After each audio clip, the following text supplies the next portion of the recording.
सत श्री अकाल, नमस्कार दोस्तों। आज बात हो रही है मेरी स्टार हेल्थ की जर्नी की।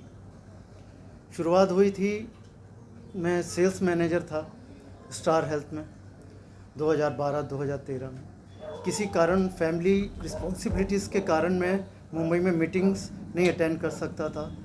एडवाइज़र अपॉइंट्स करने, उनको एजुकेट करना, उनको ट्रेन करना और उनको कामयाब करना, इसके लिए पूरा समय मैं कहीं ना कहीं उचित तरीके से दे नहीं पा रहा था, जिस कारण मैंने रेजिग्नेशन दिया था अपने मैनेजर पोस्ट से। उस वक्त जोनल हेड जो कि मिस्टर मनीष शाह जी हैं, उन्होंने एक बात बोली थी मेरे को कि चाहे तुम रेजिग्नेशन दे दो, लेकिन अजीत इस कंपनी से जुड़े रहो, आते रहना करके, मिलते रहना। और कुछ समय बाद ही मेरे रियल ब्रदर, एल्डेस्ट ब्रदर का एक मेजर एक्सीडेंट हो गया था, जिनके एडवाइज़र कोई और थे, किसी और से उन्होंने मेडिक्लेम लिया हुआ था। उस मेडिक्लेम का रीइन्वेस्टमेंट प्रोसेस था, जिस दौरान मेरी मिस्टर रवि पारिक सर जी से मुलाकात हुई। और जो कुछ मैंने उनको देखा, जाना, ऑब्जर्वेशन किया, तो मुझे अपने आप में ही एक इंस्टीट्यूशन लगे। वो इस तरीके से लगा करके कि इनको इतना नॉलेज है और इतने मेरे हर सवाल का वो जवाब दे रहे हैं और हर चीज़ की क्लैरिफिकेशन कर रहे हैं। तो मैंने सीधा IID एग्ज़ाम दे के उनके अंडर में एज ए एजेंसी ली करके। और वो दिन है और आज का दिन है एक अच्छा अंपायर, यानी कि एक एसेट्स, जिसको मैं अपने क्लाइंट्स को या अपने कस्टमर्स को कस्टमर या क्लाइंट्स ना बोलकर अपनी फैमिली ही बोलता हूँ। और ये मेरी खुद की एक पर्सनल जायदाद है करके मैं उनका उसी तरीके से ख्याल रखता हूँ और ख्याल रखूँगा। और यही मुझे सिखाया है जिस तरीके से हम अपन किसी प्रॉपर्टी का रखते ना करके, इसके लिए। और उनकी प्रेयर, उनके बहुत इंटेंशन बहुत अच्छी तरीके से अपनी रखनी चाहिए। नीयत और मेहनत ही अपने हाथों में है करके, और कुछ नहीं है करके। सबसे बढ़िया और सबसे मुश्किल काम होता है क्लेम का सेटल हो जाना और क्लेम का रिजेक्ट हो जाना। आपको डर तभी लगता है जब क्लेम आते हैं। डर आपका तभी दूर होगा जब आप क्लेम को सही तरीके से सेटल करते जाएंगे और आपको ज्ञान आता रहेगा, नॉलेज आती रहेगी, और फिर ये डर आपका दूर हो जाएगा।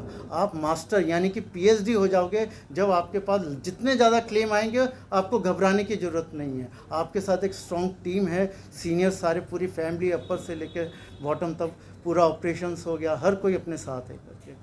अगर मैं अपनी ही बात करूँ तो तकरीबन अभी तक मेरा जो क्लेम सेटलमेंट रेशो है लगभग 100% के नज़दीक है। इसकी वजह यह है कि मेरा होमवर्क बहुत स्ट्रॉन्ग रहता है और वो करना ही बहुत ज़रूरी है। अगर मैं होमवर्क स्ट्रॉन्ग नहीं करूँगा तो मैं मुश्किल में आऊँगा जब क्लेम का सेटलमेंट। कभी भी इतनी आसानी से कोई फ़ोन करता है मैं नहीं। एक टाइम होता था जब मैं क्लाइंट को ढूंढता था करके, मेरे को जाना पड़ता था लोगों के पास, क्योंकि थोड़ा समय की भी मेरी एडजस्टमेंट करना पड़ता था due to some families responsibilities.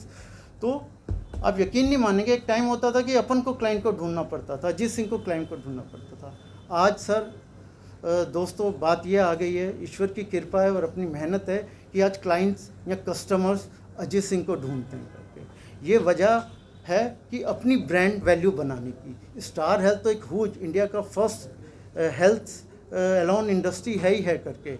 और जो हमारे फाउंडर हैं मिस्टर रघुनाथन सर जी, उनका तो जो स्लोगन है, जो उनका विचार है, वो अति उत्तम है, जो हमको हमेशा मोटिवेट करता है और अपने से बहुत नज़दीकी रखता है। जैसे कि वो कहते हैं कि we love agents, we wants agents करके। आप देखिए कि उनका विचार, जिन्होंने सबसे पहले ये उनकी सोच आई कि इसको प्राइवेट सेक्टर में उतारना है, प्लस आज की तारीख में जितने इनोवेटिव प्रोडक्ट्स अपनी कंपनी में हैं स्टार हेल्थ में, मुझे नहीं लगता, शायद मैं गलत हूँ, लेकिन मैं कॉन्फिडेंस हूँ और मुझे पूरा यकीन है किसी और कंपनी के पास नहीं है।